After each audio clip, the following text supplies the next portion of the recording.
Hello friend, welcome to my YouTube channel notification Guru. तो आज हम लोग झारखंड पॉलिटेक्निक क्लास में आज हम लोग एक ऐसा चैप्टर डिस्कस करने वाले हैं जिसका नाम है आवर्त सारणी। क्या आवर्त सारणी? ठीक है, ये एक ऐसा चैप्टर है जो कि अकेले झारखंड पॉलिटेक्निक में 3 से 4 नंबर यानी कि 5 या 4 नंबर उठाने का क्षमता रख सकता है अकेला चैप्टर। ठीक है, इसे बहुत क्वेश्चन आता है और तुरंत याद भी हो जाएगा आपको। ये वाला आसान आसान चीज़ होता है। ठीक है, देखिए सबसे पहले जैसे कि हल का तत्व क्या है, तो ऐसा कौन सा हल का तत्व सबसे ज़्यादा?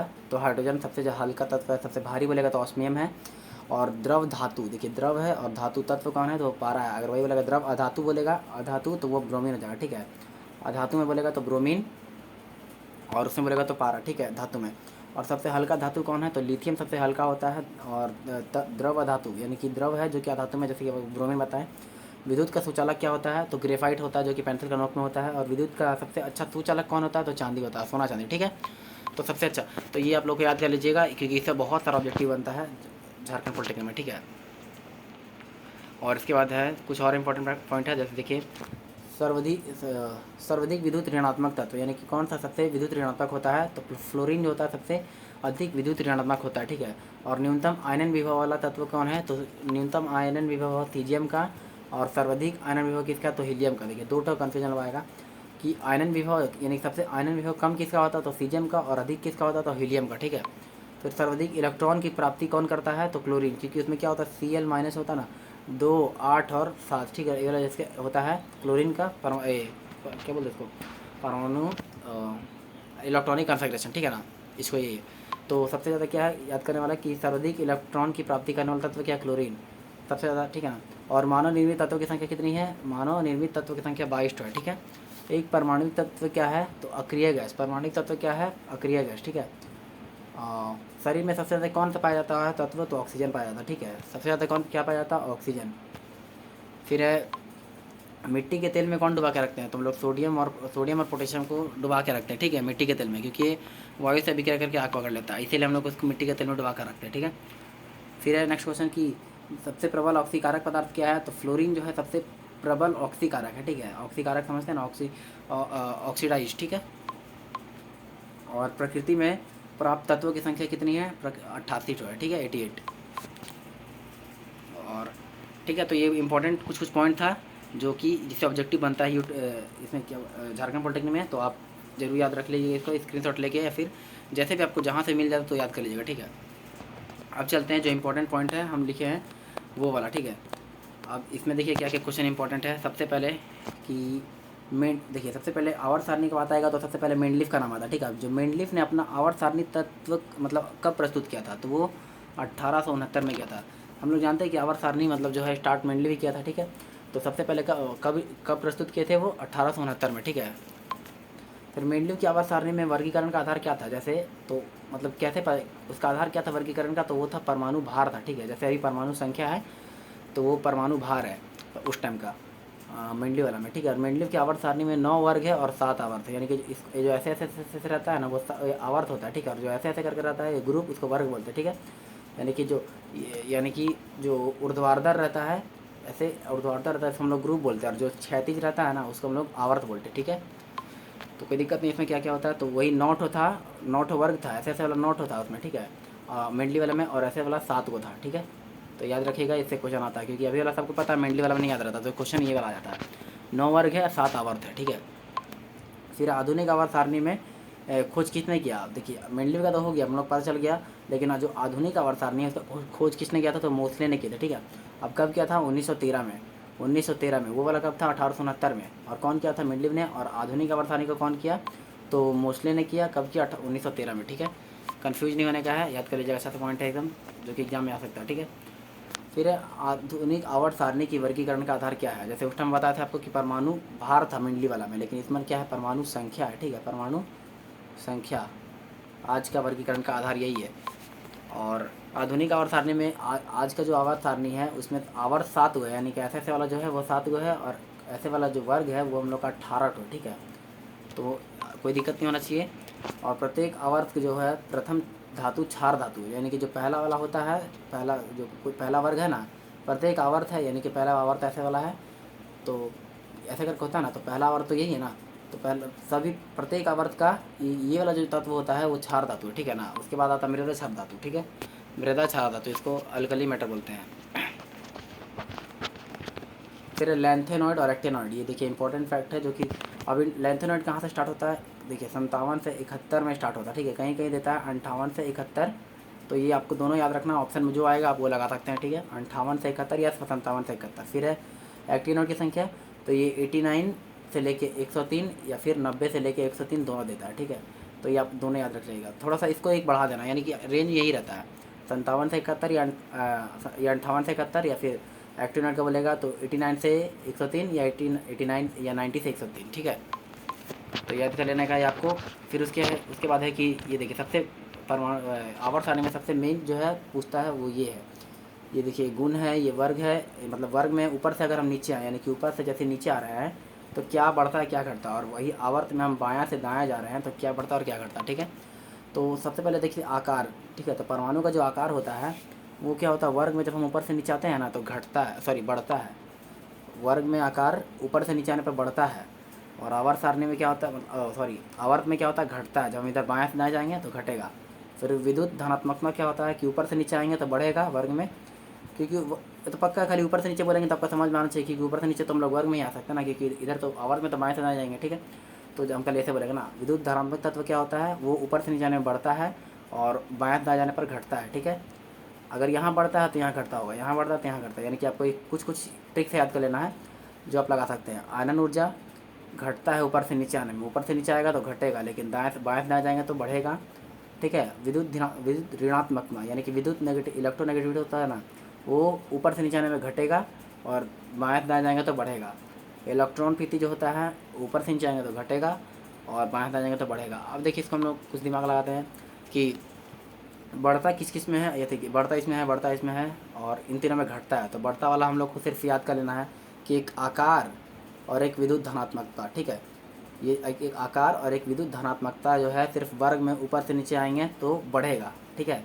बाकी और ये तो पता चल गया अगर ये बढ़ रहा है तो आवर्त में पक्का घटेगा, और यहाँ सब घटेगा और इधर ये सब घट रहा था ये बढ़ेगा, ठीक है, ऐसे याद करना है, बहुत आसानी से याद हो जाएगा, ठीक है। सिर्फ याद करना आकार और विद्युत धनात्मकता वर्ग में अगर हम ऊपर से नीचे आएंगे तो बढ़ेगा, और जायज़ है अगर एक तो बढ़ रहा है यहाँ पे तो आवर्त वाला पक्का घटेगा। ये देखिए तो यहाँ तक का तो काम खत्म हो गया। और दूसरा याद करना है अगर कि बाकी यही तो खाली प्लस है, मतलब बढ़ रहा है, और ये सब जो है ये सब घट रहा है और यहाँ घट रहा है, यानी कि जाएगा यहाँ पे बढ़ेगा, ठीक है। बस ऐसे याद कर लीजिएगा, अगर नहीं याद हो रहा तो आप रट लीजिए, ठीक है, हमको तो ऐसे याद होता है। फिर है कि सबसे अधिक इलेक्ट्रॉन्स बंधुता, सबसे अधिक इलेक्ट्रॉन बंधुता किस में होता है, तो क्लोरीन में होता है, ठीक है, क्लोरीन का सबसे अधिक इलेक्ट्रॉन बंधुता होता है, ठीक है ना। फिर है सबसे विद्युत ऋणात्मकता तत्व कौन सा है, तो फ्लोरीन है। सबसे अधिक इलेक्ट्रॉन बंधुता बोलेगा तो क्लोरीन, और सबसे अधिक विद्युत ऋणात्मक यानी सबसे नेगेटिव तत्व कौन सा है, तो फ्लोरीन है, ठीक है। और सबसे ज़्यादा इलेक्ट्रॉन बंधुता किसका है, तो क्लोरीन का, और सबसे ऋणात्मक तत्व यानी नेगेटिव तत्व कौन है, फ्लोरीन, ठीक है, याद होना चाहिए। अब फिर एक NaCl एक एग्जाम्पल दे देगा, ठीक है, NaCl और 3-4 ऑप्शन देगा, ये सहसंयोजी बंधन है या वैद्युत संयोजी है, ऐसे करके ऑप्शन देगा, ठीक है। तो आपको क्या लगाना है, वैद्युत संयोजी बंधन है, ठीक है, वैद्युत संयोजी NaCl क्या है, वैद्युत संयोजी बंधन, ठीक है, एग्जाम्पल है, इस तरह से याद कर लीजिए आप इसको। इससे बाहर चैप्टर में कुछ नहीं रहेगा, ठीक है, क्योंकि सारा इंपॉर्टेंट पॉइंट हम कवर कर दिए इसे, ठीक है। फिर आयनिक यौगिक का द्रव्यनांक, देखिए आयनिक यौगिक का कुछ आया, आयनिक यौगिक अब क्या कहते हैं, द्रव्यनांक और क्वथनांक उच्च होता है, ठीक है। आयनिक यौगिक का द्रव्यनांक क्वथनांक उच्च होता है, और इसका आयनिक यौगिक जो होता है ना उसका जलीय विलयन क्या होता है, विद्युत का सुचालक होता है, यानी कि जब जल में घुला रहता है आयनिक यौगिक तो वो विद्युत का सुचालन होता है। और आयनिक यौगिक ध्रुवीय घोल में घुलनशील होता है, ठीक है। ये 3 तो पॉइंट आपको याद कर लेना है, ठीक है। अब क्या है, आयनिक यौगिक फिर से कर लेते हैं, आयनिक यौगिक का द्रव्यनांक क्वथनांक उच्च होता है, ठीक है। और आयनिक यौगिक का जलीय जो घोल होता है वो विद्युत का सुचालक होता है, और ये क्या होता है, ध्रुवीय घोल में घुलनशील होता है। बस ये 3 पॉइंट याद कर लीजिए, आयनिक यौगिक से जो भी आएगा यही 3 आएगा, ठीक है। फिर है कि Cl2, जैसे कि एग्जाम्पल NaCl का दिए थे, तो Cl2 का भी एक एग्जाम्पल ले लीजिए, वो क्या है, सहसंयोजी है, ठीक है, सहसंयोजी है। फिर है कि ऑक्सीकरण क्या होता है, तो ऑक्सीकरण देखिए क्या होता है, किसी पदार्थ का O2 या अन्य नेगेटिव तत्व, यानी कि जो ऋणात्मक तत्व बोलते हैं, या तो O2 जुड़ना चाहिए या नेगेटिव तत्व से या तो O2 O2 से जुड़े या नेगेटिव तत्व से जुड़े तो वो हम लोग का क्या कहलाता है, ऑक्सीकरण कहलाता है। ठीक है, अब इसका एग्जांपल कैसे समझेंगे, देखिए जैसे कि दिया है 2Hg+O2 और ये गया क्या है 2HgO बन गया। ठीक है, यहाँ देखिए O2 से रिएक्शन किया लेकिन यहाँ पे क्या हो गया H2HgO दोनों जुड़ गया। ठीक है, O इसमें जुड़ गया, ऑक्सीजन जुड़ गया, ये है रिएक्टेंट, ये है प्रोडक्ट। प्रोडक्ट में अगर ऑक्सीजन जुड़ जाएगा ना तो ऑक्सीकरण हो जाएगा। ठीक है, ऐसे याद रखिएगा, ऑक्सीजन जुड़ेगा तो ऑक्सीकरण हो जाएगा, और अगर हाइड्रोजन घटेगा तो भी ऑक्सीकरण ही हो जाएगा। ठीक है, ऑक्सीजन का जुड़ना या हाइड्रोजन का घटना ऑक्सीकरण कहलाता है। ठीक है, और या जैसे कि देखिए यहाँ हाइड्रोजन घट रहा है, अब कैसे घट रहा है CH2+2O2। ठीक है, ये हुआ, और क्या बना CO2 बना और H2O बन गया, यानी कि H2O यानी कि पानी के रूप में बाहर निकल गया, खाली बचा क्या CO2। ठीक है ना, तो यहाँ H2O तो बाहर निकल गया, यानी कि हाइड्रोजन क्या हो गया, यहाँ पे था CH2 था लेकिन यहाँ पे अलग हो गया, पानी बन के निकल गया, तो यानी कि हाइड्रोजन घट गया। तो हम लोग सिर्फ यानी कि हो गया ऑक्सीकरण। सिर्फ हम लोग को इतना याद रखना, ऑक्सीजन का जुड़ना या हाइड्रोजन का घटना ऑक्सीकरण कहलाता। ठीक है, तो आप एग्जांपल देख के समझ सकते हैं। फिर अपचयन। ठीक है, अपचयन क्या होता है, इसमें ऑक्सीजन का निकलना और हाइड्रोजन का जुड़ना होगा। ठीक है, जस्ट उल्टा हो जाता है। अब कैसे एग्जांपल देखिए, जैसे यहाँ पे 2ZnO है और वो क्या हो गया 2Zn बना और प्लस O2, यानी कि ऑक्सीजन यहाँ अलग हो गया। यहाँ पे ऑक्सीजन साथ में था इन लोग का, लेकिन यहाँ पे उसको अलग कर दिया, यानी कि भगा दिया। जब भी भगा देगा तो वो अपचयन हो जाएगा। ठीक है, ऑक्सीजन का निकलना। और सेकेंड एग्जांपल क्या है, H2+I2, H2 है प्लस I2 है। ठीक है, दोनों मिलकर क्या हो गया 2HI। ठीक है, तो इसमें क्या हाइड्रोजन क्या था, इसमें हाइड्रोजन इसमें अलग था, दोनों अलग अलग, लेकिन यहाँ पे हाइड्रोजन जुड़ गया तो यहाँ पे क्या हो गया अपचयन हो गया। ठीक है ना, ऐसे याद करिएगा आप। फिर से एक बार बता दे रहे हैं आपको, अब उपचयन में क्या होगा, ऑक्सीजन जुड़ेगा और हाइड्रोजन घटेगा, ये है ऑक्सीडेशन का। ठीक है, लेकिन वही अगर बोलेगा रिडक्शन का, मतलब इसको अपचयन बोलते हैं, तो अपचयन में क्या हो जाता है कि ऑक्सीजन घटेगा और हाइड्रोजन जुड़ेगा। ठीक है, ऐसे याद कर लीजिएगा। ठीक है, आप एग्जांपल देख के समझ सकते हैं। ठीक है, इसके बाद अब एक मेन पॉइंट है कि ऑक्सीकरण संख्या कैसे निकालना है। इससे क्वेश्चन आपको एग्जाम में पक्का 2 क्वेश्चन हर बार देखेगा, इस बार भी देख सकता है। ठीक है, तो देखिए ऑक्सीकरण संख्या निकालने का तरीका क्या होता है। जैसे मान के चलिए एक तो दिया है H2SO4। ठीक है, H2SO4 में बोल रहा है कि जिसके ऊपर में वो लिख देगा कि अंडरलाइन जिसका ऊपर है उसका हमको ऑक्सीकरण संख्या निकाल के दो, और ये 0 के बराबर है। ठीक है, ऐसा दे देगा।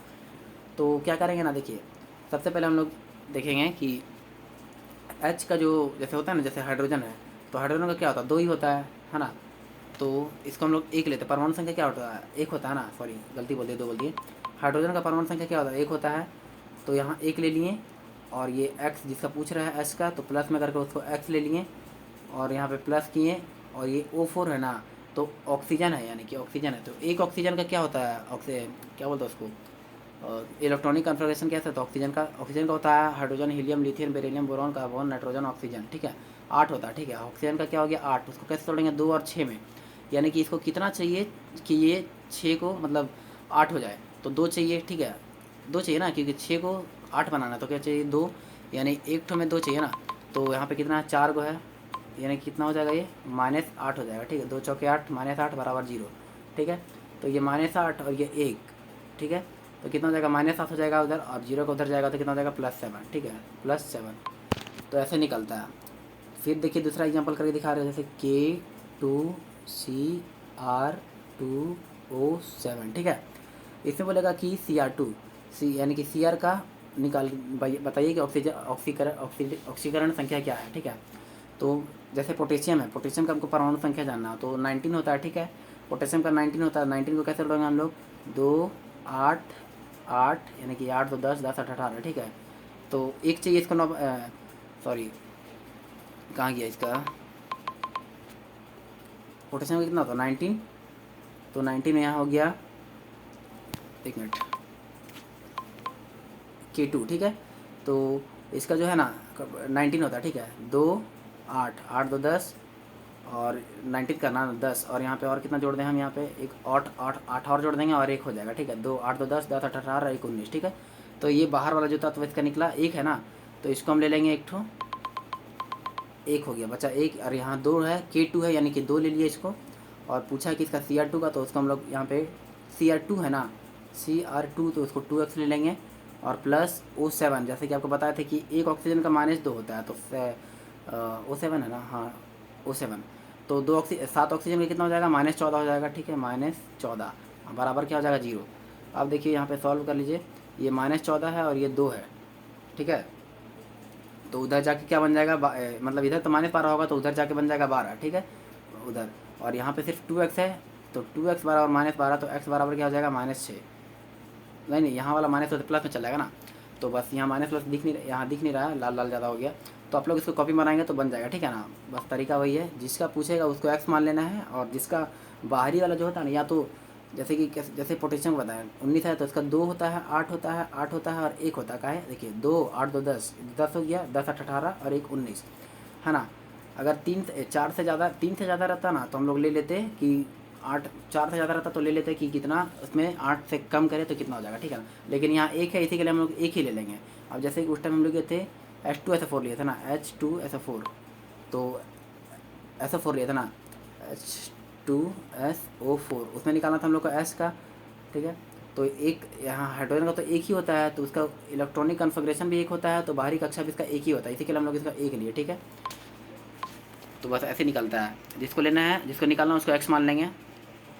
अब है देखिए, फिर है कि 18, देखिए 2 10 18 36 54 और 86, 2 10 18 36 54 और 86, ये सब बोलेगा। ये सब में से कोई सा भी एक तो पूछ देगा, बोलेगा ये परमाणु संख्या किसका है, ठीक है। तो आप याद कर लीजिएगा, ये जो है अक्रिय गैस का, ठीक है, इसको अक्रिय गैस बोलते हैं, जो 18वां नंबर ग्रुप में रहता है, 18वां नंबर ग्रुप में रहेगा, इसको अक्रिय गैस बोलते हैं, ठीक है ना।